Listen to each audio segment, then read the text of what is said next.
नमस्कार मु सुश्री आपण मानक स्वागत करुच्ची मो चैनल मो घर रोसई रे। तेबे आज मु आपण मानक सहित कंकड़ा तरकारी रेसिपी शेयर करने जाऊँगी। तेबे चलतु जीवा मु आज आपण मानक बनिकी देखौछि कंकड़ा। एबे एठी नहीं जाइछि किछि फ्रेश कंकड़ा ताको भल से पानी रे धोई सारला परे ताको मु एठी बनेबा पई जाउछि। एठी मु नील कंकड़ा नेछि ता सहित अलगा दुई प्रकार कंकड़ा नेछि। नील कंकड़ार टेस्ट सबुठु भल आसे सेथि में नील कंकड़ा को अधिक मात्रा रे नेछि। एबे देखो एबे कंकड़ा को भल से ताको फळै सारला परे एबे सेतिरे हाफ चमच लुण और गोटे चमच हल्दी देके ताको भल से एठी गोळेकी 10 मिनिट जे रखि नेछि जेमति कि लुण और हल्दी भल से कंकड़ा सहित हमर मिसी जिवो। ए गोटे कड़ाई रे गरम करछि किछि सोरिष तेल तो एई तेल रे पूर्वरु आमे आलू को भाजी के रखिथिलु तो सेति पे एबे सेई तेल रे रखिथिबा कंकड़ा को एठी मु भाजी नउछि। तेबे पूर्वरु गोळेई के रखिथिबा कंकड़ा को एतरे देइकी ताको किछि समय एठी मु भाजी नउछि। कंकड़ा भल से भाजिबा द्वारा तो ता द्वारा जो पानी थिबो से पानी गुडा किछि बाहरी जिवो ता सहित अल्प एतरे सिझी जाइथिबो बाकी आमे मसला रे सिझेई नबा। तेबे देखंतु एठी कंकड़ा भाजी गला परे तार कलर एबे केमति चेंज जाइछि। एबे ताको आमे बाहरी करि नबा। एबे देखंतु एबे मु ताको गोटे थाली रे बाहरी करि नेछि। पूर्वरु एठी आलू को भाजी के रखिथिले और कंकड़ा को एतरे भाजी की गोटे थाली रे मु साइड करके एठी रखि नेछि। एबे मसला बनेबा पई किछि पियाज काटि नेछि किछि अदा और रसुण रा पेस्ट एठी मु बनै नेछि। एबे सेई कड़ाई रे पकेइले किछि सोरिष तेल आपन को जेकोनोसी तेल पसंद आपन नै परिबे। एबे सेतिरे किछि कलर आसीबा पई गोटे चम्मच एठी मु चीनी पकेइ नेछि।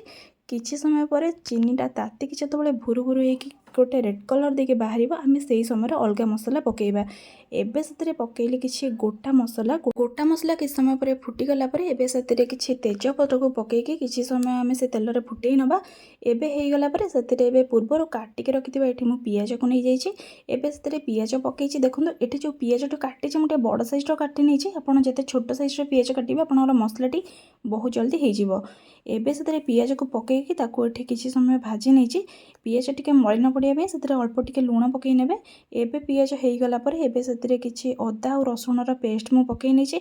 ताको एठी किछि समय गोळेई सारला परे देखंतु हमर मसला धीरे धीरे भाजी हेइ आसलानी। एबे पियाज भल से भाजी हेइ आसला परे सेतिरे एबे किछि लंका पाउडर एठी मु पकेइ नेछि।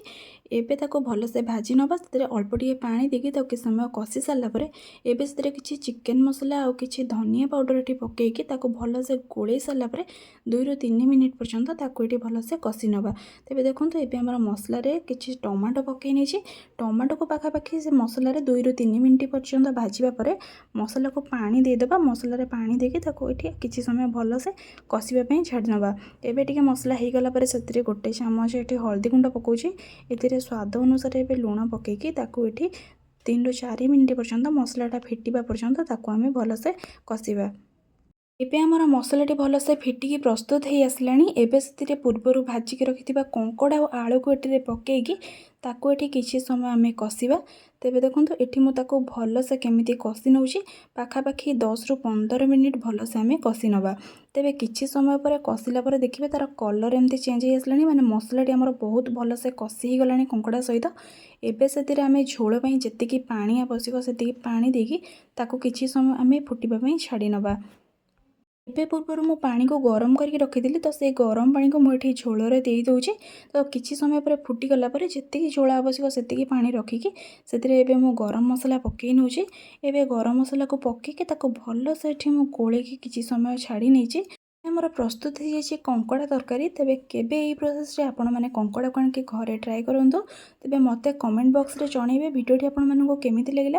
वीडियोटी हेल्पफुल हेतिले मो चैनल को सब्सक्राइब करिवे आ आगको आस्तबा मो वीडियो रो नोटिफिकेशन पाइबे पई हेले मो चैनल रो बेल आइकन को प्रेस करंतु। तेबे सेतोळ पई रहउछि देखा हबा गोटे नुवा वीडियो रे नुवा रेसिपी सहित।